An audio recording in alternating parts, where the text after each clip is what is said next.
साल की सबसे बड़ी एकादशी हरि प्रबोधिनी एकादशी।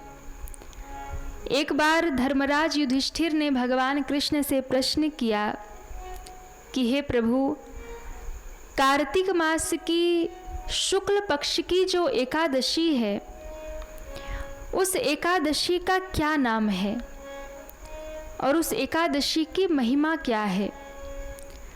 भगवान श्री कृष्ण कहते हैं, हे धर्मराज, कार्तिक मास की शुक्ल पक्ष की जो एकादशी है ये बड़ी ही महत्वपूर्ण एकादशी है और इसकी महिमा अपने आप में बहुत बड़ी है। कार्तिक मास की एकादशी का बड़ा ही महत्व है, इसका बड़ा ही फल है। कार्तिक मास की शुक्ल पक्ष की जो पड़ने वाली एकादशी है, इसी दिन तुलसी और शालिग्राम का विवाह भी होता है। इसी दिन से सारे शुभ कार्य भी प्रारंभ होते हैं। इस दिन देव जगते हैं, देवताओं की सुबह हो रही है। भगवान 4 महीने की योग निद्रा पूरी करके, चतुर्मास पूर्ण करके भगवान 4 महीने बाद जागृत होते हैं। इसलिए इस एकादशी की अपने आप में बड़ी महिमा है। इस एकादशी को विष्णु प्रबोधिनी एकादशी कहा जाता है।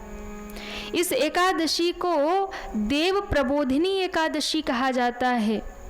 इस एकादशी को देवोत्थान एकादशी कहा जाता है। इस एकादशी को देव उठनी एकादशी कहा जाता है। इस एकादशी को कार्तिक शुक्ल एकादशी कहा जाता है। इस एकादशी को प्रबोधिनी एकादशी कहा जाता है और इस एकादशी को देव उठनी एकादशी भी कहा जाता है। जितना इसका नाम है उतनी उससे भी बड़ी इस एकादशी की महिमा है, बड़ी भारी महिमा है, क्योंकि इस दिन भगवान जगते हैं। 4 महीने पाताल लोक में निवास करने के बाद योग निद्रा से भगवान जगते हैं। पृथ्वी का कार्यभार भगवान संभालते हैं। इसी दिन भगवान जगते ही महारानी तुलसी से विवाह करते हैं और इसी दिन से संसार में सारे शुभ कार्य प्रारंभ हो जाते हैं। इस एकादशी की बड़ी महिमा है। इस बार की जो एकादशी है, इस बार की एकादशी में बहुत ज़्यादा कन्फ्यूज़न हो रहा है कि देव उठनी एकादशी का व्रत 2025 में कब रहेगा। कई लोग कह रहे हैं कि 1 नवंबर को व्रत रहेगा, कई लोग कह रहे हैं 2 नवंबर को व्रत रहेगा। अब बहुत बड़ा कन्फ्यूज़न है कि व्रत 1 को रहना है कि 2 को रहना है। ध्यान रखिएगा, एकादशी इस बार हरि प्रबोधिनी एकादशी प्रारंभ हो रही है 1 नवंबर दिन शनिवार को। पर प्रारंभ कब हो रही है? सुबह 9:11 से और एकादशी समाप्त हो रही है 2 नवंबर रविवार सुबह 7:31 पर समाप्त हो रही है। अब ऐसे में यदि देखा जाए तो 1 नवंबर की जो एकादशी है वो दोपहर में 9:11 से प्रारंभ हो रही है, जिसके कारण ये दशमी युक्त एकादशी है। और एकादशी का व्रत जब भी होता है उदया तिथि से ही मान्य होता है। तो 1 नवंबर की जो एकादशी है वो दशमी युक्ता है और शास्त्रों में दशमी युक्ता एकादशी त्याज्य कही गई है। दशमी युक्ता एकादशी का व्रत नहीं करना चाहिए, उसका फल अधिक नहीं होता है। तो व्रत हमें कब करना है? 2 नवंबर को उदया तिथि में एकादशी आ रही है, इसलिए इस बार एकादशी का व्रत 2 नवंबर को ही किया जाएगा। 2 नवंबर को त्रिस्पर्शा एकादशी हमें प्राप्त हो रही है, यानी जिसमें एकादशी द्वादशी और त्रयोदशी का संयोग बन रहा, ये त्रिस्पर्शा एकादशी हमें प्राप्त हो रही है। त्रिस्पर्शा एकादशी का बड़ा महत्व है और द्वादशी युक्त जो एकादशी होती है वो महापुण्यदायी होती है, वो बहुत ही शुभ फल प्रदान करने वाली होती है। तो आप सभी विशेष रूप से ध्यान रखें, हरि प्रबोधिनी एकादशी का व्रत 2 नवंबर को किया जाएगा और इसी दिन तुलसी शालिग्राम का विवाह भी किया जाएगा। इसी दिन तुलसी विवाह का भी उत्सव होगा। देवउठनी एकादशी व्रत का पारण 3 नवंबर सोमवार को किया जाएगा, जिसका पारण का समय होगा सुबह 6:34 से 8:46 तक। 3 नवंबर को आप सभी इस व्रत का पारण करेंगे। 2 नवंबर को आप सभी व्रत धारण करेंगे और इसी दिन आप सभी को तुलसी पूजन भी करना है। और विशेष में आप सबको कह दूं, कुछ चीज़ें आप तुलसी विवाह में विशेष ध्यान रखेंगे। जिस दिन आप तुलसी का पूजन कर रहे हैं, 2 नवंबर को तुलसी शालिग्राम विवाह है और 2 नवंबर को यदि भगवान की विशेष कृपा आपको प्राप्त करनी है, अपनी संपूर्ण मनोकामनाओं को यदि आपको पूर्ण करना है, तो इस दिन माता तुलसी को लाल रंग की चुनरी अवश्य ही समर्पित करें। लाल वस्त्र, लाल चुनरी माता तुलसी को समर्पित करिए। पीले धागे में आप 11 गांठ लगा करके तुलसी जी को अवश्य बांधिए और प्रार्थना करिए। आपकी हर मनोकामना तुलसी मैया और भगवान श्री हरि पूर्ण करेंगे।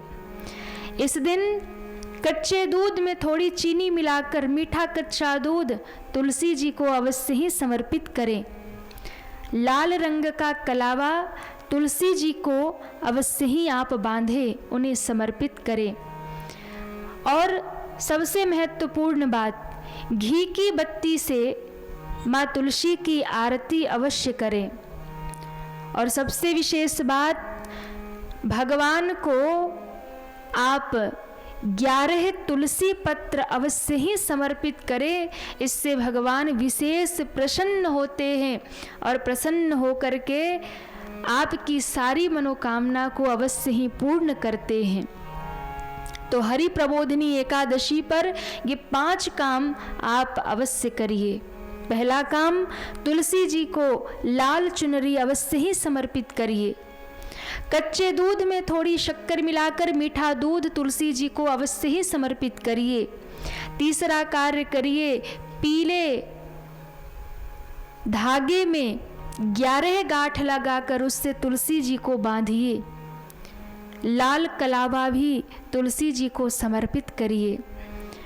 दीप जला करके तुलसी महारानी की आरती करिए और भगवान को 11 तुलसी पत्र अवश्य ही समर्पित करिए। तो निश्चित रूप से आप पर भगवान नारायण की कृपा बरसेगी और तुलसी मैया आपकी मनोकामना को पूर्ण कर देंगी। इन विशेष नियम का आप पालन करें। जो भी मौसमी फल है वो सारे फल तुलसी शालिग्राम का जिस दिन आप विवाह कर रहे हैं तुलसी जी को अवश्य चढ़ाएं, भगवान को भोग अवश्य लगाएं।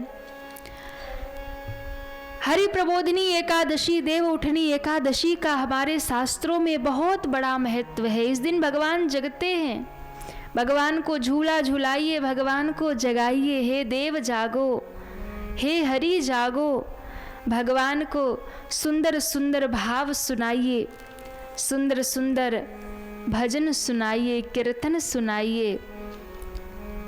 व्रत के साथ साथ, अनुष्ठान के साथ साथ ज़्यादा से ज़्यादा गुरु मंत्र का जप करिए और जितना भी हो सके भजन करिए, सत्संग करिए।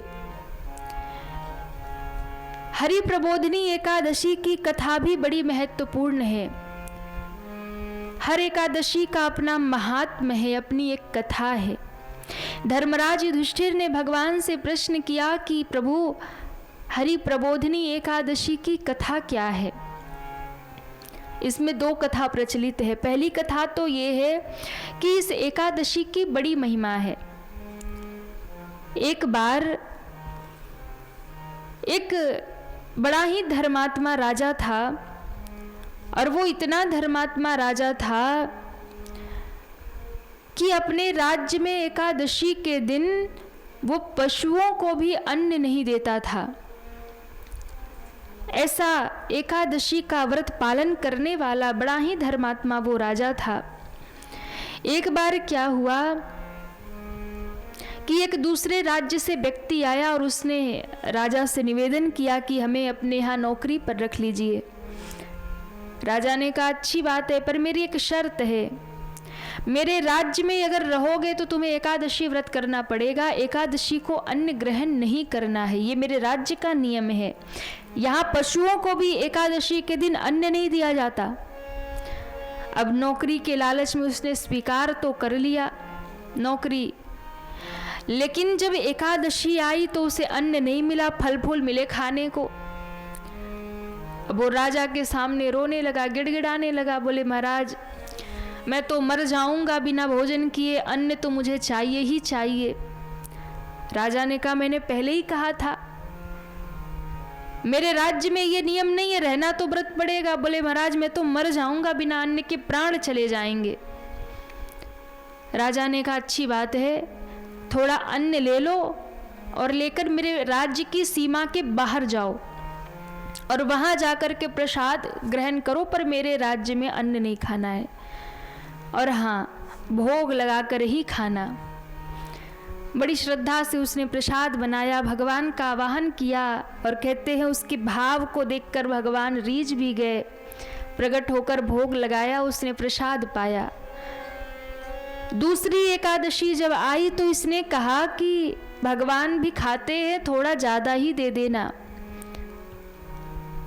और फिर वो नदी के किनारे आकर उसने फिर भोजन बनाया, भगवान को पुकारा, इस बार भगवान नहीं आए। सुबह से शाम हो गई, प्रतीक्षा करते करते व्याकुल होकर भगवान को पुकारने लगा और कहने लगा, प्रभु यदि आप नहीं आएंगे तो आपको भोजन कराए बिना हम भोजन करेंगे नहीं, बस नदी में प्रवेश कर जाएंगे, प्राण दे देंगे। फिर भी भगवान नहीं आए तो कहते हैं वो नदी की ओर छलांग लगाने चल पड़ा, और उसी समय भगवान प्रकट हो गए और उसको बचा लिए। प्रभु आप अभी तक क्यों नहीं आए? भगवान ने कहा, तुमने मेरी भक्ति का प्रचार कर दिया, सबको जाके बता दिया कि मैंने प्रसाद पाया, इसलिए मैं नहीं आ रहा था, पर तुमने इतनी श्रद्धा से मुझे पुकारा है, अब मैं तुम्हें यहाँ नहीं रहने दूंगा, अब तुम मेरे धाम चलो। आज तुमने एकादशी कर ही लिया। भगवान उसे दिव्य विमान में लेकर अपने धाम चले गए। राजा ने जब ये घटना सुनी तो राजा ने कहा कि ऐसी एकादशी की महिमा है कि जाने अनजाने में भी जो एकादशी व्रत कर लेता है उसके सारे पापों का नाश हो जाता है, वो भगवत धाम को प्राप्त करता है। हरि प्रबोधिनी एकादशी, इसी दिन तुलसी शालिग्राम का विवाह होता है, और इसकी भी बड़ी अद्भुत कथा है कि एक बार जलंधर नाम का असुर हुआ, बड़ा भयानक असुर हुआ जलंधर, और उसकी पत्नी वृंदा बड़ी पतिव्रता थी। त्रैलोक में कोई उसे जीत न पाया, तब भगवान हरि ने वृंदा का छल से पातिव्रत धर्म भंग किया। महादेव के त्रिशूल के द्वारा वो मारा गया। ये बात जब वृंदा को पता चली कि भगवान हरि ने, नारायण ने छल करके मेरा व्रत भंग किया, तो वृंदा ने भगवान को श्राप दे दिया, काले पत्थर बन जाओ। वही स्वरूप शालिग्राम प्रकट हुआ। पर वृंदा ने पातिव्रत धर्म का पालन किया, अपने पति के साथ में सती हो गई। उसी राख से एक पौधा विकसित हुआ। भगवान ने उसी पौधे का नाम वृंदा, तुलसी रख दिया। हे वृंदा, आज से तुम तुलसी रूप में निवास करोगी और मैं स्वयं तुम्हें स्वीकार करूंगा। कब स्वीकार किया भगवान ने? जब चतुर्मास बीतने के बाद हरि प्रबोधनी एकादशी के दिन भगवान जब जगे, उसी दिन वृंदा से भगवान ने विवाह करके उन्हें स्वीकार कर लिया और उसी दिन से हरि प्रबोधनी एकादशी के दिन तुलसी और शालिग्राम का विवाह रचाया जाता है। इसी दिन से जब तुलसी और भगवान का विवाह होता है तो इसी दिन से सारे मांगलिक कार्य प्रारंभ हो जाते हैं। गृह प्रवेश, मुंडन, विवाह सब प्रारंभ हो जाता है। पूरी दुनिया में जहाँ जहाँ सनातनी हैं इसी दिन का इंतज़ार करते हैं। हरि प्रबोधनी एकादशी से सारे मंगल कार्य प्रारंभ हो जाते हैं, क्योंकि इस दिन से भगवान का ही विवाह हुआ, मंगल शुरू हो गया। ऐसी हरि प्रबोधिनी की कथा है। तुलसी और शालिग्राम के विवाह की कथा है। तुलसी को भगवान ने स्वीकार कर लिया और प्रण कर लिया कि तुलसी के बिना हम कुछ भी ग्रहण नहीं करेंगे। इसलिए भैया, जिसके कंठ में तुलसी महारानी होंगी, जिसके जीवन में तुलसी की सेवा होगी, भगवान नारायण उसे अवश्य ही स्वीकार करेंगे। और अगर तुलसी महारानी जिसके जीवन में नहीं है ना, तो तुलसी भक्ति है। तुलसी के बिना जो ठाकुर जी भोग ग्रहण नहीं करते हैं, वो हमें कैसे स्वीकार करेंगे? इसलिए तुलसी महारानी की सेवा करिए, कंठी को गले में धारण करिए, तब भगवान हरि जैसे तुलसी के बिना भोग नहीं स्वीकारते। तुलसी दल पड़ जाए तो भगवान को सब कुछ स्वीकार्य हो जाता है। जब हमारे भी जीवन में तुलसी आ जाएंगी, यानी भक्ति आ जाएंगी, तो भगवान हमें भी स्वीकार कर लेंगे। तो हरि प्रबोधनी एकादशी की आप सभी को बहुत बहुत शुभकामना, बहुत बहुत मंगल कामना। भगवान श्री लक्ष्मी नारायण और भगवती तुलसी की कृपा, भक्ति महारानी की कृपा सब भक्तों पर बरसे और खूब कृपा प्राप्त हो भगवान की।